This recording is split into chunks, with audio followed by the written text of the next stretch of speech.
With Williamson, a few times this season, the Blues fans have gone, oh, he's been really good during this patch, then he's been off this patch, and then he's been good again this patch. I guarantee, if you look at the pattern when he's been on form and scoring his goals and getting his assists, he's been in the 10. Yeah, absolutely. He hasn't been on the right. Absolutely.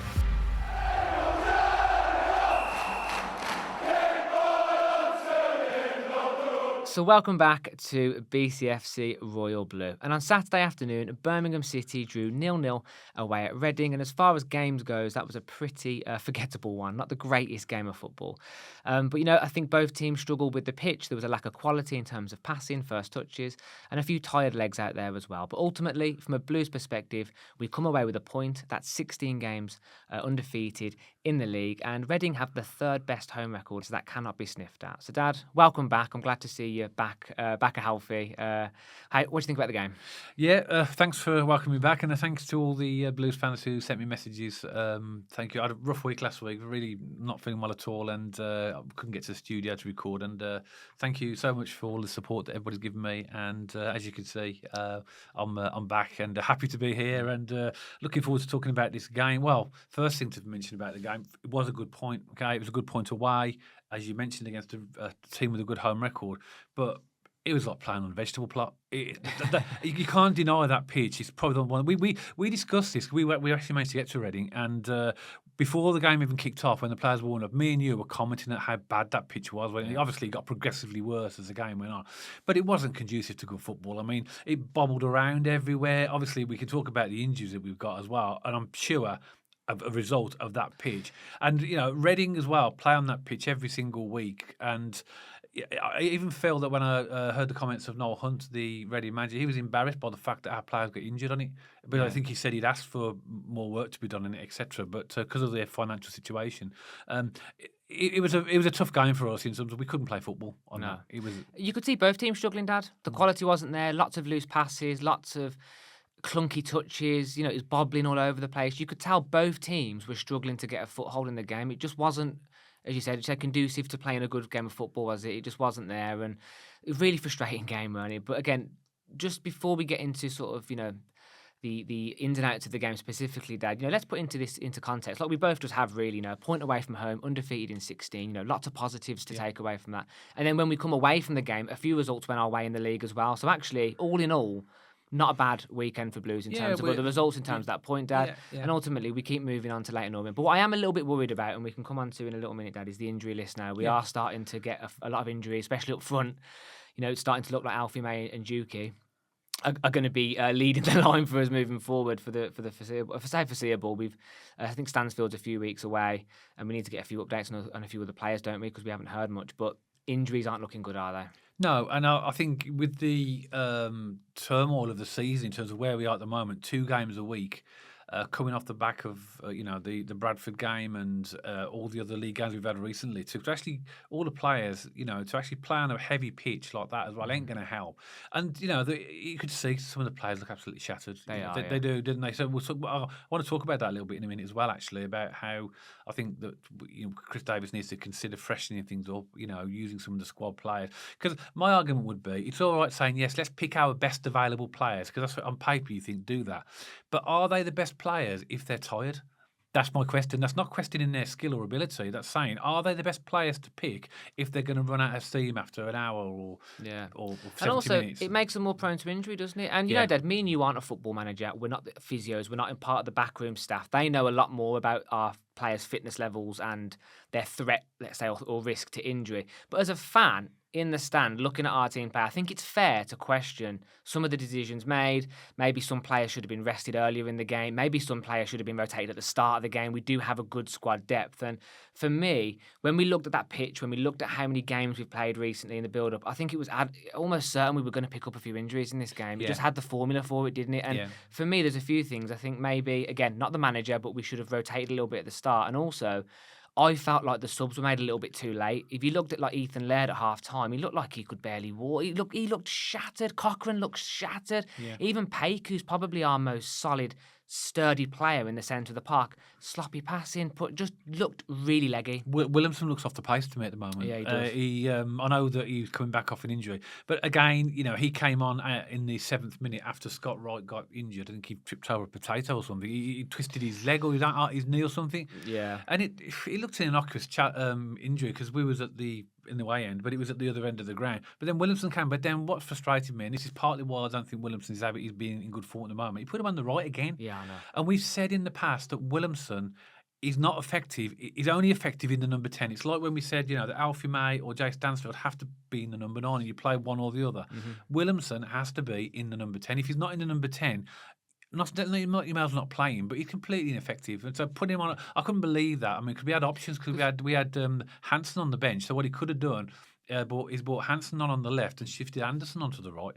And also, we were crying out for a bit of pace as well. So Hansen on the left would have made a lot more sense to me. That is, but obviously we don't know exactly the fitness level of Hansen. I think that's maybe why Chris Davis would argue maybe he's not quite at the level to come in that early in a game. But what I'd say, Dad, I agree on that as well. But with Williamson, a few times this season, the Blues fans have gone, he's been really good during this patch, then he's been off this patch, and then he's been good again this patch. I guarantee, if you look at the pattern when he's been on form and scoring his goals and getting his assists, he's been in the 10. Yeah, absolutely. He hasn't been on the right. Absolutely. And when he's out of form and when he's out of character, it's when Williamson's on the right. I'm backing you up, and I think, it doesn't work. And you mentioned before about Stansfield and May, it's one or the other.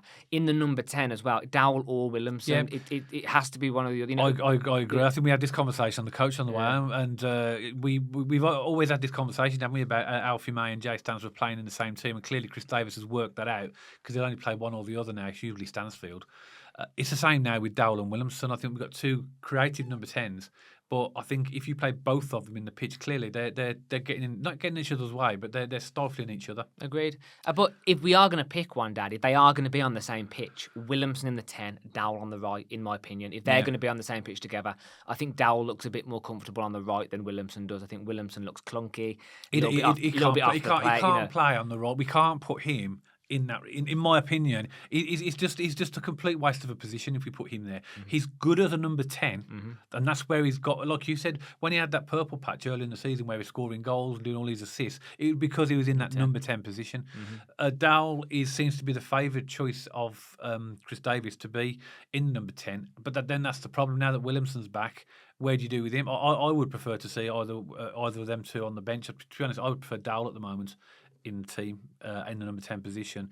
But that does pose a problem on the right-hand side because now that Anderson looks like he's injured, Scott Wright looks like he's injured. So who's going to play in that right-hand position? Well, we'll have to talk about that in a minute. But the injuries have posed us quite a few problems now. But the overall performance at the end of the day, we did get a 0-0 draw, so we can't complain about an away point. We keep saying that this is not a negative podcast. It's another point towards the total. It's 70 points out of 30 games. But it does make you think when you look at a performance like that. Would it have been worthwhile freshening things up a little bit? Yeah, agreed. And I think when we play Leyton Orient and Wycombe, Dad, two huge games coming up, we have to get fresh legs in the team, even if it means playing a few fringe players. Yeah. I think energy in the legs is more valuable than playing someone who's slightly higher quality but burnt out. Yeah. It makes no sense. And they're higher risk of injury, sloppiness, mistakes. I think we need to freshen it up, Dad. And by the way, just going to piggyback off that. This isn't a negative podcast. I'm happy with the point. Yeah. Reading got the third best home record this season. It was a rubbish pitch. And it was just, if we're going to be purely objective, Dad, I think Reading fans will agree with this and a lot of Blues fans will agree with it. It was just a rubbish game of football. Like no quality. No quality. No. It was patchy. There was, as I say, fumbles, lack of build-up play, passing was off, touches was off. And, Reading, fair play to them. They were aggressive. They had good energy. I think they had a slightly younger team than us, and you could feel it. I think they had a little bit more energy, and I think maybe because of the games we played recently, we were a bit leggy, but they made it difficult for us. They battled. I mean, that centre-half, Mpengu, the guy who cleared it off the line from Dykes, which we'll get into in a minute, I mean, he was just all over the place, weren't he? Yeah. Not the tallest of players, but he's got that, grip between his teeth, and that fire. But, they made it difficult for us, and I think a draw was actually a fair result. When you consider some of the chances Reading had, look at Dykes' chance and the chances we had, I think both teams can walk away thinking that was a fair result. Yeah, I think so. I think it would have been unfair for either team to have lost that. I think that we did create a few chances, which we'll talk about in a moment, but they had a few. I mean, also had to make a couple of good saves as well. They played quite direct, didn't they? I mean, I felt that they were very different from the team that played at St.Andrews at the start of the season. I was very impressed with that team under Ruben Sellers. They seemed to have a plan. They played good football. These were more direct. They played a more. No, that wasn't hoof and run. There was a little bit more to it than that with them. But they literally were sort of doing long throws where they could. They were bypassing the midfield. They didn't do that at St Andrews, and they also not they lacked any forward pace, but they didn't seem to be as effective on the wings as well. They had one or two chances down the wings, but so I don't know what's happened over the course of the season. But even though that Reading are clearly a decent team with what they've got, but again we've also got to bear in mind their financial position as well. It's almost like quite sad going to a ground like that when you see the facilities really. I mean, it's a deteriorating stadium. You could tell it wasn't being that well maintained. The fans, I think there was 13,000 just over in total there. We were 3,000 of that. But then you think to yourself, if you're a Reading fan, you obviously got an owner that clearly doesn't care, just wants to. It seems to be stripping the club left, right, and centre, and doesn't be prepared to want to sell it. So at the end of the day, you can see why the Reading fans are, maybe feeling it at the moment. You do feel for them. But really do. We were there. Maybe not as bad, as Reading, but we were there for the last 10 years, haven't we, Dad? We've been in ruin as well, just decline, just a club going nowhere, owners that didn't really care, pump much money and take care of the club, and then thankfully good fortunes have came our way, and we have great owners who are doing everything right by the club now, haven't we? So, we know what it feels like, sort of, to be in Reading's position. It doesn't feel nice. But I also agree with what you said, Dad. I think Ruben Sellers had them set up completely different. I think they were a lot more aggressive going forward. A lot more on the front foot. They caused us some problems as St Andrews, remember, during that first game. In fact, we often referred to it as ruining the party, didn't we? We thought we were going to go on this absolute immediate steam train. But they did. They came and ruined the party, and I felt like they've kind of put defence ahead of attack with this new manager. What's his name? It's Noel Hunt. Noel Hunt, that's the one. He's kind of put a little bit more defensive elements in as opposed to being so front-footed and aggressive going forward. But I agree. I saw that directness from Reading yesterday. That could have been down to the pitch a little bit, because when pitches are like that and they're bobbly and you can't get it on the floor, teams do tend to go a little bit more direct, don't they? And I think... And maybe that's why they've got such a good home record. Maybe. Because they know, that's probably a bit unfair. Clutching at straws a little bit. But if you know the pitch better than the opposition, then you can play to the pitch. But I don't think that is actually the case, by the way. It was a little bit tongue-in-cheek comment, but you also got to bear in mind as well, they haven't bought anybody as well, because they sold Sam Smith to Wrexham for X amount of £1 million in the January transfer window, but they haven't bought anybody in for a couple of years. No, exactly. So this is going to be a young team, and when you look at the players in their team, they haven't got a bad team. My worry for them, and I will come on to the game very quickly in a moment, is that what happens at the end of this season. If they're not sold, a lot of them players are going to be coming towards the end of their contract. Exactly. I do fear for them if they don't get this sorted out. And Reading fans, we do empathise and hope that you can get it sorted out for your club, because you deserve better than the ownership that you've got at the moment by a long way. Just on the game, there's a guy called Kem Campbell, was a really sort of quite lively, and I think he was their initial target man. He caused not any major problems. He was well marshalled by Davis and Clara, but it seemed to be the tactic to get the ball up to him. He had a chance, an early chance, which something didn't come to anything. But then we had Charlie Savage as well. He was in the midfield, wasn't he, for Reading? He runs exactly like his dad. When I looked at Charlie Savage, I thought it was Robbie Savage for a minute. He's got that same style run that he has. That sort of run around after everything type of thing. And then they've got Harvey Nibbs, Lewis Wing. There's some good players. That Kevin, I can't remember his surname, Al-Bachimalubla, whatever his surname. He was a good player. Right? He went off injured. Decent players in that Reading team. Yeah. So a 0-0 draw, point away there isn't a bad result. We did create a few chances. We did in patches play some decent football. We played, particularly when we broke the press, and played through them at the back. Interject, Dad, because this is a really important point for me. We've said this on the podcast as well. So Blues, right, we do all the hard work. And again, this could have come down to the pitch on Saturday. Okay, I completely appreciate that. But we've seen it more than once, and we've seen it at St Andrews as well. The whole point in breaking the press or playing out from the back is to go forward. And every time we break the press, we did about 3 or 4 against Reading yesterday. Beautiful play, built up. It came back to Allsop. I know. We need to be more dynamic when we go forward with the ball at our feet. The whole point in playing out from the back is to go on the attack and then to catch the team out by them high pressing. Yeah. We go forward, Cochrane gets it or Laird gets it, and they turn around. Yeah, I noticed that. And then the Reading players have got enough time to get back in the original positions before, and you're better off. Yeah, we need those dynamic players that are going to, when we've broken the press, actually surge forward with the ball. Like Bielek does on occasions, when he surges forward with the ball. But we don't do that. We tend to be cautious and check back. And I think that particularly in that game yesterday against Reading was the lack of pace. Obviously, Stano wasn't there. We'd lost that energy from Alfie May didn't start. Yeah. So started with Lyndon Dykes up front. Now, Lyndon Dykes, in my view, is a target man. He's not a player to push a ball through and get him to run on it because he ain't got the legs. He never has. No. And therefore, I think the players are maybe sort of, when they are breaking the press, there's no point in looking for a penetrating ball to Lyndon Dykes because he ain't going to get there. This is why I think that we ended up getting this check back. They're trying to sort of check back, keep the ball, build, and then try and score. I mean, Williamson had a chance actually in the first half when the ball was played through Alex Cochrane. A low cross, and he tried to hit it first time, and obviously misconnected with the ball, and looped up in the end, and just went to their goalkeeper. But actually, if that was him on his hot form, that ball goes in the net. Like Wigan away. Yes, yeah. Like similar kind of goal, really, wasn't it? Because it was Laird that came from the other side, and then Williamson put it in the bottom corner. Yes.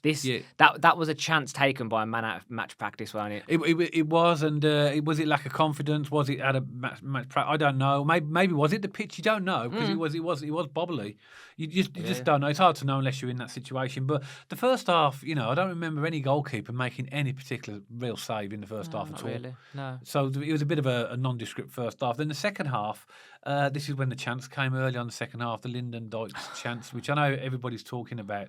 Do you want to talk us through that? Yeah, so I think it was Dal, wasn't it, that had a shot from about 20-ish yards out. The keeper sort of parried it, and then Keshi Anderson, with his strength, got ahead of the defender, pulled it back. Brilliant pass across the box and pretty much point blank range to put it in anywhere bar where he puts it, he scores. Yeah. But he hits it straight at that I'm going to get the pronunciation. Impenge, their centre half, who did have a good game, and it was just. I mean, we couldn't believe it in the stands, could we? We were right behind that goal. Every Blues fan was like, "Oh, as if he's just missed that." But absolutely on a plate. I don't think he's going to get many more easier chances than that in his career. He didn't score it. We move on, but a really, really key chance for us to win the game there, or at least take the lead. Early in the second half. Yeah, and at the end of the day, he's a striker and he should score goals. But strikers do miss, And okay, that was a bad miss, but I think some of the stick he's been getting in terms of, some people saying just leave him in Reading and stuff like that. I mean, come on, at the end of the day, they're the same people that were cheering him when he scored the winner against Bradford that took us to Wembley. Let's be in mind, players are human beings. Yes, we're frustrated by the loss, the lack of the goal. But he scored goals for us and he puts his effort in. He's going to make mistakes. And let's get behind the boys. If we were all frustrated, and there's no denying that we weren't frustrated, didn't go in. But he's wearing a blue shirt. He's there representing the team, and maybe in another game he's going to score a couple. You don't know, but also you can't slate a player just for one chance like that. He came on against Bradford and completely changed the game because he was offering us that physicality, that link-up play, and he scored the header to get us through. So come on, let's get a bit of perspective. Yeah. He's missed a chance. He's a striker. It was a bad one. We're not defending the fact that wasn't a horrendous miss, but he's a human being. He's missed it. So let's move on. But he went off shortly after that as well, didn't he? It looked to me like he pulled up because I did watch it. I was watching him, and I don't know whether it's a calf injury or something. But it's something like that where something tweaked, and then he went down. And again, he looks like he's going to be out as well now for X amount of weeks or whatever it is. We don't know because sometimes these injuries seem innocuous. And they end up being, and then sometimes like Stansford at Bradford, and it turns out to not be so serious. So it all depends on the backroom staff and what they think and their assessments, doesn't it? So we'll wait to hear on him and Scott Wright and even a further update on Stano. But we are looking light on the ground, aren't we, for strikers now moving forward. I mean, Alfie May is a great striker, we all know that, but I think Chris Davies likes that variety, doesn't he? You've almost got Stano and May who offer you that busy bee, high energy, and then you've got Dykes. You got Yuki as well, who offer you that more aerial threat. But we're down to one of each now, Alfie May and Yuki. I'm pretty sure we'll see Yuki on the bench. We'll come on to that in a little bit when we come to the Leyton Orient game. Yeah, Reading had they brought on a few substitutes as well. Jaden Wareham, he was a striker that came on for them. So they tried to win the game. And they had a few chances as well. And again, there was a last-ditch tackle from which prevented Christoph Clara. This is where Clara headed the ball and it was looping into the corner of the goal. Yeah. I think he used the crossbar as like a bench press and then headed it over. That was literally looping in. That was so. On another day, that could have gone in, and that was Tyler Binden who saved that. And then Reading went up the other end, and they had a chance as well. Broke through, and it was at Kem Campbell again. He was in the left wing position. He ran through, and there was a cross which I think was cut out onside by Allsop because the striker came in, ran in, and Allsop made a good save, didn't he? Stuck it out for a corner. We weren't without our jeopardy in this game. Reading didn't lie down for us. They had a go themselves, and ultimately, the game finished 0-0, but again another injury to Keshi Anderson towards the end as well. Yeah, so in this game alone, Scott Wright, Keshi Anderson, and Dykes, three big players for us going out. I'd add that to at the moment Jay Stansfield, Mark Leonard. Yeah. Obviously we've got Hansen coming back, haven't we? There's a few others on the obviously Buchanan we know is out for the rest of the season. Yeah, but even Williamson's just come back. Pake's just come back. So players are coming back from injuries as well. So we've been told by Blues that we've got a big strong squad. Now we need to use it. We do need to use it, and that ties us nicely into the video coming out tomorrow, Dad, which will be for the Leyton Orient Prix, which will be at 7 a.m. Because the games are on the evening for Tuesday. So, Dad, 0-0. I think it's a fair point. Happy with the point as well. Yeah. All things considered. Anything further before we close the video out? Or? No. I just think that all the things we've said really about the pitch are factored. No, the pitch is not excuses because it's the same for both teams. But again, if it's resulted in 3 of our players being injured, that's not a good thing as well. And the fact the Reading manager acknowledged it as well. Yeah, I think he knows, and he tried to play. I think he's frustrated with more than anything because he's not getting anything out of his club. The thing that's not worried me, but the thing that's so noticeable about our team at the moment is the amount of games we play and the tiredness of the players. That has to change, and in terms of freshening them up, I think we'll be okay towards the the back line. I think the likes of Clara and Davis possibly could carry on. Cochrane could do with a break. But we have got the likes of Taylor Gardner-Hickman, maybe Harris as well, Luke Harris, and other players that could potentially come in. We do need to freshen things up as well. But at the end of the day, we have to just take the point, move on. So we've got 16 league games left now, and we've just got with these 2 next games are massive for us. They are massive, and if we can get good positive results out of these, it's gonna make that gap so much more comfortable for those last few games. But overall, happy with the point. Yes, I think in the end, happy with the point, and we move on now to Leyton Orient on Tuesday. I'm definitely happy with the point, Dad. All things considered, they've worked hard for this second half of the season. They're shattered. We just need to get a little bit of respite, but we can't because the fixtures keep stacking up thick and fast, don't they? Yeah. So we move on. We take the point, move on to Leyton Orient at home on Tuesday. But as always, Birmingham City supporters, we would love to hear from you. Please let us know your thoughts in the comments section below. Do you agree a point was fair? There was some tired legs out there, and that pitch certainly didn't help. Maybe you're a Reading fan. Please let us know your thoughts in the comment section below as well. We respect and like to hear from all fans on this channel. And if you like this video specifically, please don't forget to give us a thumbs up and check us out on our social media channels. We have an X page, we have an Instagram page, and we're also on Spotify now as well. If you like to listen to your podcast over there. And if you haven't already, don't forget to press that big red subscribe button and press that bell notification to get notified every time we post a video. And myself and Dad will see you on the next one, all about Birmingham City.